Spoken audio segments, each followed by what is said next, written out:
Good evening students, I am back. English start करते हैं। Standard 6 का इंग्लिश बहुत ही इंटरेस्टिंग है, ट्रस्ट मी। आप अगर ध्यान दोगे, रीड करोगे, अंडरस्टैंड करोगे इंग्लिश को, तो इंग्लिश पे आपको अंडरस्टैंड करेगा और बहुत ईजी हो जाता है इंग्लिश। सो आई थिंक सबसे ईजी स्टैंडर्ड 6 में हिंदी और इंग्लिश ही है। फोकस करते हैं। फर्स्ट पोएम है voyage 1, unit 1, 1.1, don't give up. ये एक सेल्फ कॉन्फिडेंस, सेल्फ एस्टीम के ऊपर है कि हमें होप नहीं लूज़ करना चाहिए। लेट्स सी, 4 पैराग्राफ है, क्विकली फिनिश करेंगे। If you have tried and have not one, never stop for crying. All that's great and good is done just by patient trying. Though young birds in flying fall, still their wings grow stronger, and the next time they can keep up a little longer.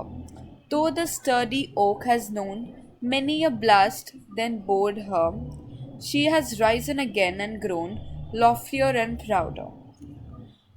If by easy work you beat, who the more will prize you? Gaining victory from defeat, that's the test that tries you. बहुत अच्छा है। First para देखते हैं। अगर आपने try किया है कोई भी चीज़ और अगर आप उसमें नहीं जीतते हो, तो कभी भी रो मत, कभी भी रुको मत कि रोने के लिए, और हार मत मानो।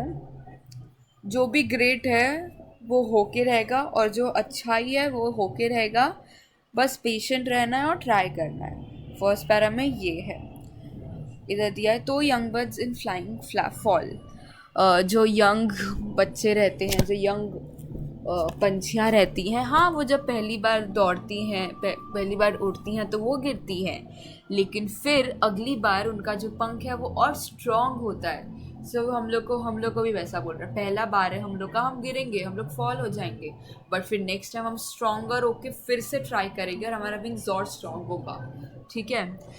Then next time they can keep, और ऐसे ही वो बर्ड दूसरी टाइम और ज़्यादा ट्राई करके वो आगे पहुंच पाएगा। वैसे ही हम पहली बार में गिरेंगे बट फिर हमारा विंग स्ट्रांग होगा, फिर से हम लोग नेक्स्ट टाइम थोड़ा और ट्राई करके ऊपर जा पाएंगे।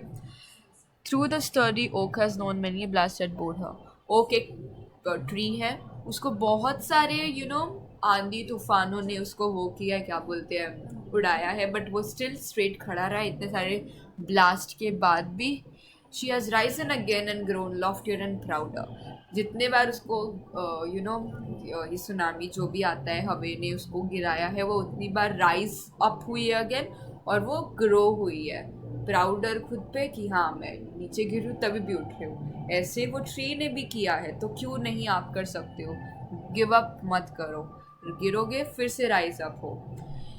अगर ऐसे ही आसानी से हम कोई भी चीज़ पा पाते तो मतलब हमें प्राइस किस चीज़ का मिलता है, ये हार्ड वर्क हम जो कर रहे हैं वो पेड ऑफ होगा ना, इतना मेहनत, फिर हमें प्राइज़ मिलेगा। ऐसे ही इजी वर्क अगर इजी होगा वो, तो हमें प्राइज़ का मतलब मज़ा नहीं आएगा, राइट। इधर ये बताया है, gaining victory from defeat. Defeat में भी, हार के भी जीतना, यही एक टेस्ट है जो हमें ट्राई करता है, यही एक परीक्षा जो भगवान हमसे लेते हैं। डिफीट में भी हम लोग विक्ट्री गेन करना, ऐसा फीलिंग रखना कि नो वरीज। कभी कभी कॉम्पिटिशन्स पे बहुत बार होता है, कोई बच्चा सेकंड आता है या कोई फेल हो जाता है एग्जाम में, तो ऑफकोर्स हमें गिव अप नहीं करना चाहिए। You fall this time, grow stronger, next time you will be a little more longer, okay. ऐसे कभी डिफीट में भी चलो फेल हो गया, it's okay, I will try again. और विक्ट्री ऐसे ही मिलती है, डिफीट में भी आपको विक्ट्री ढूंढना है, और पढ़ के और मेहनत करके कोई भी चीज़ में। पेशेंस हो, पेशेंस रहो, ट्राई करते रहो, गिरो फिर से राइज अप हो, यही बताया है इसमें। और यही सारे टेस्ट है जो हमें ट्राई करते हैं, और ऐसे ही हम सक्सेसफुल होते हैं। ये टेस्ट है जो हम लोग पार कर लेते हैं, तो हमें भगवान बोलते हैं कि भगवान हमारी परीक्षा लेते हैं। यही सारे टेस्ट है। इजी टेस्ट होगा तो मज़ा क्या आएगा, हार्ड वर्क ही नहीं करेंगे हम। इसीलिए ये टेस्ट है ताकि हम और बढ़ सके और हमें वैल्यूज़, लेसन्स मिल सके कि हम लोग कभी गिव अप नहीं करना चाहिए। ये पोएम रिटन है फीबी कैरी से, बहुत इजी पोएम है। इधर मीनिंग्स देख लेते हैं। Give up it means loose heart and stop trying. कभी भी गिव अप नहीं करना चाहिए. हमारा हार्ट नहीं लूज करना चाहिए और स्टॉप ट्राइंग नहीं करना चाहिए. स्टडी. स्ट्रॉन्ग ओक ट्री इधर बताया जो गिरता है तभी भी उठता है. Loftier taller and stronger. वो ट्री ओक ट्री जब भी गिरता है वो लॉफ्टियर बनते जाता है, टॉलर बनते जाता है और stronger. Has known many a blast, has survived many blows of stormy wind. तो वो ट्री ने बहुत सारे स्ट्रोमी विंड्स को सर्वाइव किया, इसलिए वो और बढ़ता टॉलर होता जा रहा है और स्ट्रॉन्गर होता जा रहा है. उतना उतना उसने बेयर किया और सर्वाइव किया है. That's it. इधर बहुत छोटा लेसन था. I stop this here. Poem read करो, रीडिंग करो, अंडरस्टैंड आपको ईजिली हो जाएगा. इम्पॉर्टेंट लेसन है. That's it. नेक्स्ट लेसन में जल्दी लेके आऊँगी. Thank you for watching.